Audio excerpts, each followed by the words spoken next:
ଯେତେ ସବୁ ଜଳଖିଆ ଭୁଲି ହିଁ ଯିବେ, ମୁଢ଼ିରେ ଜଳଖିଆ ଥରେ ଯଦି ଖାଇବେ। ହାଇ ଫ୍ରେଣ୍ଡସ୍, ନମସ୍କାର। ମୁଁ ବିଜୟଲକ୍ଷ୍ମୀ ମହାନ୍ତି ଫ୍ୟାମିଲି ଷ୍ଟୋରିଜକୁ ଆପଣମାନଙ୍କୁ ବହୁତ ବହୁତ ସ୍ୱାଗତ।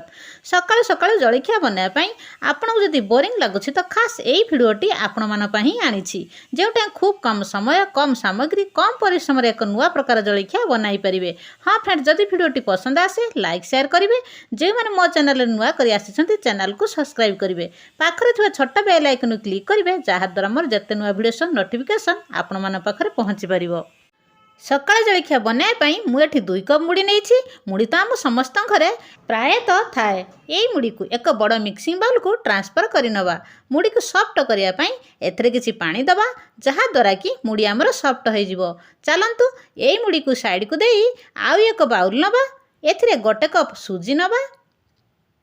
ସୁଜି ନେଇଥିବା ବାଉଲରେ ଅଧା କପ୍ ଦହି। ଆପଣ ଯେତିକି ସୁଜି ନେଇଥିବେ ତାର ଅଧା ହିଁ ଦହି ନିଅନ୍ତୁ।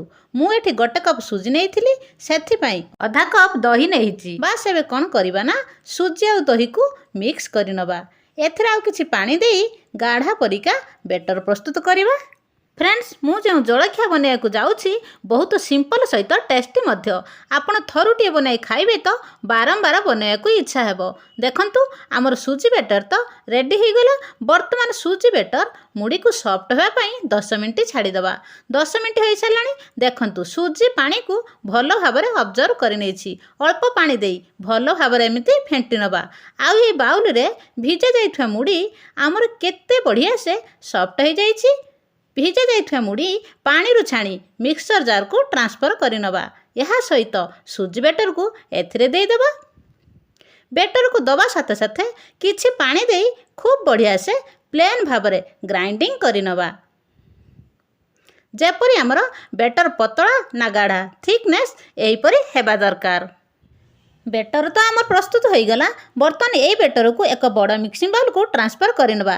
ଏଥିରେ ମୁଁ କିଛି ଭେଜିଟେବୁଲ ଆଡ଼୍ କରିବି। ପ୍ରଥମେ ଛୋଟ ଛୋଟ କରି କାଟି ରଖିଥିବା ଗୋଟେ ପିଆଜ, ସେହିପରି କାଟି ରଖିଥିବା ଗାଜର, କ୍ୟାପ୍ସିକମ୍, ମକା ମଞ୍ଜି, 2ଟା କଞ୍ଚା ଲଙ୍କା। ଆପଣ କେତେ ଆଗ ରଖିବେ ଲଙ୍କାର ପରିମାଣ କମ୍ ବେଶୀ କରିପାରିବେ। କାଟି ରଖିଥିବା କିଛି ଧନିଆ ପତ୍ର, କଲର୍ ଦେଖାଯିବା ପାଇଁ 1/2 ଟିସ୍ପୁନ୍ ହଳଦୀ ପାଉଡ଼ର, ଲଙ୍କା ପାଉଡ଼ର, ହଁ ଆପଣ ଚାହିଁବେ ତ ଲଙ୍କାଗୁଣ୍ଡ ନେଇପାରିବେ। ଜଳଖିଆକୁ ଟେଷ୍ଟ ବଢ଼ାଇବା ପାଇଁ ଗରମ ମସଲା ଦେବା। ହଁ ଫ୍ରେଣ୍ଡସ୍, ମୁଁ ଲୁଣ ଦେଲାବେଳେ ମୋର କ୍ୟାମେରାଟି ଅଫ୍ ଥିଲା, ସେଥିପାଇଁ ସ୍ୱାଦ ଅନୁସାରେ ଲୁଣ ନିଅନ୍ତୁ। ମୋ ପାଖରେ ଯାହା ସବୁ ଭେଜିଟେବୁଲ ଥିଲା ଦେଲି, ଆପଣଙ୍କ ପସନ୍ଦ ଅନୁସାରେ ଭେଜିଟେବୁଲ ନେଇପାରିବେ। ଦେଖନ୍ତୁ ଆମେ ତ ମିକ୍ସ କରିଦେଲେ, କିନ୍ତୁ ବେଟରଟି ଗାଢ଼ା ଅଛି। ଏହାକୁ ପତଳା କରିବା ପାଇଁ କିଛି ପାଣି ଦେବା। ଯଦି ପାଣି ଦେଲାବେଳେ ବାଇଚାନ୍ସ ଅଧିକ ପାଣି ଦେଇ ଦେଉଛନ୍ତି ତ ତାହେଲେ ଅଳ୍ପ ସୁଜି ନେଇ ନିଅନ୍ତୁ, ଯେଉଁଟାକି ସୁଜି ପାଣିକୁ ଭଲ ଭାବରେ ଅବଜର୍ଭ କରିନେବ। ବେଟର ଆମର ପରଫେକ୍ଟ ହେବ। ଏଥିରେ ଛୋଟ ଚାମଚ ଇନୋ ଦେବା। ଏହା ଉପରେ ହାଲକା ପାଣି ଦେବା, ଯାହାଦ୍ୱାରା କି ଇନୋ ଫଟାଫଟ ଆକ୍ଟିଭେଟ ହୋଇଯିବ। ସବୁକୁ ଭଲ ଭାବରେ ମିକ୍ସ କରିଦେବା। ଫ୍ରେଣ୍ଡସ୍, ଆଉ ବେଶୀ ଡେରି କରିବାନି, କାହିଁକିନା ଇନୋରେ ଥିବା ଗୁଣ ଧୀରେ ଧୀରେ କମ୍ ହୋଇଯିବ। ବେଟର ତ ଆମର ରେଡ଼ି।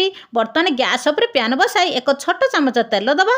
ତେଲ ଆମର ହାଲକା ଗରମ ହେଲେ ଆମେ ଯେଉଁ ବେଟର ବନାଇ ରଖିଥିଲେ ଏଥିରେ ଦେବା। ଆପଣଙ୍କ ପାଖରେ ଥିବା ପ୍ୟାନ୍ କେତେ ବଡ଼ କିମ୍ବା ଛୋଟ ସେହି ଅନୁସାରେ ବେଟର ନେଇପାରିବେ। ମୁଁ ଏଠି 2 ବଡ଼ ଚାମଚ ବେଟର ନେଲି। ହଁ ଫ୍ରେଣ୍ଡସ୍, ଗ୍ୟାସ୍ର ଫ୍ଲେମ୍କୁ ହାଇରେ ରଖିବେନି, ସ୍ଲୋ ଫ୍ଲେମ୍ରେ ରଖିବେ, କାହିଁକିନା ବାହାର ପଟଟା ସିଝିଯିବ କିନ୍ତୁ ଭିତରଟା କଞ୍ଚା ରହିବ।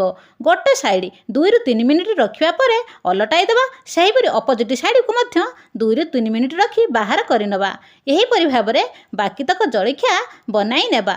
ଆଉ ଏଇ ବେଟରରେ ଆପଣ ପକୁଡ଼ି ବି ବନାଇ ପାରିବେ। ହଁ ଫ୍ରେଣ୍ଡସ୍, ଯଦି ଏ ପର୍ଯ୍ୟନ୍ତ ଭିଡ଼ିଓଟି ଦେଖୁଛନ୍ତି ଆପଣଙ୍କୁ ପସନ୍ଦ ଆସୁଛି ତାହେଲେ ପ୍ଲିଜ୍ ଲାଇକ୍ ସେୟାର କରିବେ। ଆପଣଙ୍କର ଲାଇକ୍, ଭଲ ଭଲ କମେଣ୍ଟସ୍ ଦେଖିଲେ ମୋତେ ବହୁତ ମୋଟିଭେସନ୍ ମିଳିବ। ଦେଖିପାରିଲେ ତ ଫ୍ରେଣ୍ଡସ୍, ମୁଢ଼ି ଆଉ ସୁଜିର ଏପରି ସ୍ୱାଦିଷ୍ଟ ଜଳଖିଆ ପ୍ରସ୍ତୁତ ହୋଇପାରିବ ବୋଲି। ଥରୁଟିଏ ଟ୍ରାଏ କରନ୍ତୁ ନା। ରହିଲି, ବାଏ।